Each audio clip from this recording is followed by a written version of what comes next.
even though the rosters are different, obviously, is there any carryover confidence-wise with your returning players having beaten Stanford last year? Yeah, I hope so. Yeah, we've watched a little bit of that film, but reality is not a ton, not a ton. Can this group defend as well as you did that day? I sure hope so. Yeah, we have the ability to, and that was just one of those days. I think everything aligned. You know, they'd come off a really good win up at Oregon State, and we played well. It was senior night. It was kind of the stars aligned that day. We played one of those amazing games that happen every once in a while. What would it mean for the team's confidence just to get an upset of Stanford and to get your first actual win over a team like that?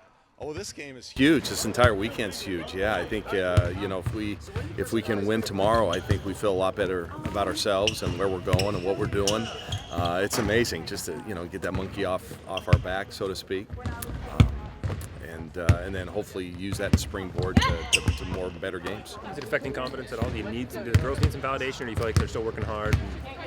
No, I think we've had a great week of practice. No, you know what? Going into this whole business, we circled these 6 games, and we knew this was going to be tough. We were running the gauntlet here, so to speak. We've played the toughest schedule in the conference so far, and this weekend isn't any easier, obviously. So, yeah, we just got to make sure that we keep them together, and in the end, it all works out. So, but yeah, I think this is a critical game. When you look back at the game Sunday, I mean, right after you thought statistically everything was great except the shooting, were you pretty close to a breakthrough when you look back at it? Yeah, I thought, especially in the first half, I thought we did a lot of really good things, especially defensively, played with a lot of energy.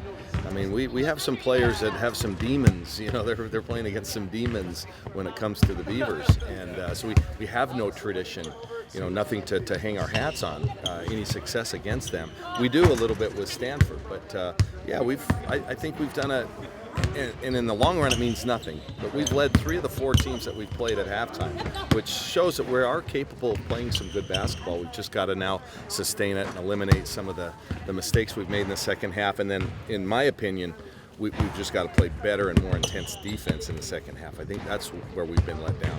You wearing down in the second half of those games? What do you need to do to finish those games better?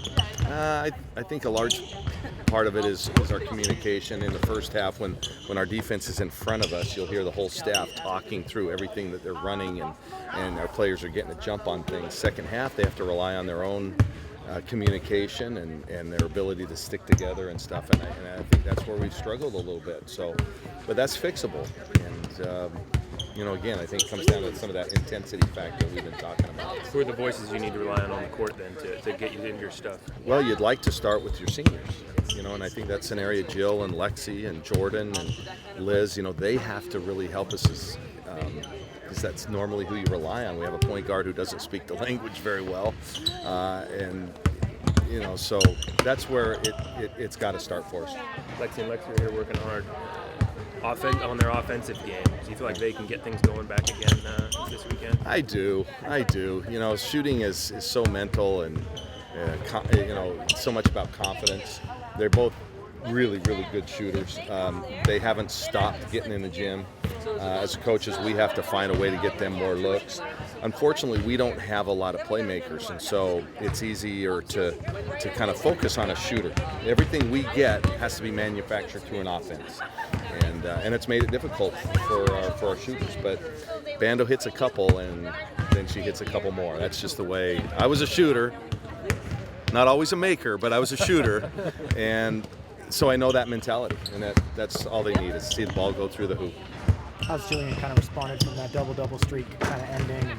Do you think it's sort of a nice way just to kind of refocus and get another one started? I know that's something you said last year. Yeah, I think anytime you're in a streak, I mean, I don't know, I wasn't a very good player, so I wasn't on many positive streaks of any sort, but I think all those kind of things kind of weigh on you at some point.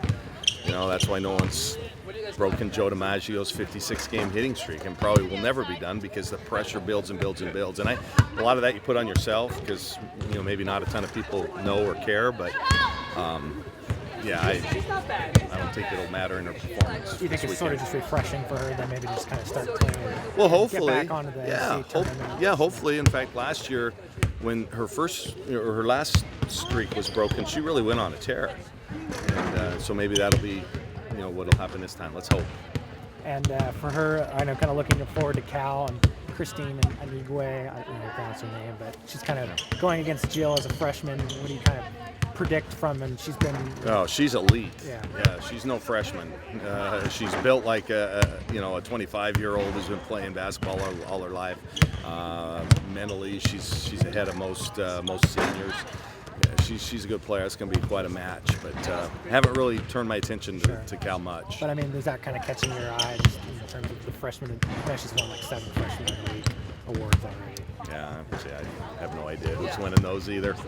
Just how special a player has Jillian Aileen been during the time you've been here, and the program in general?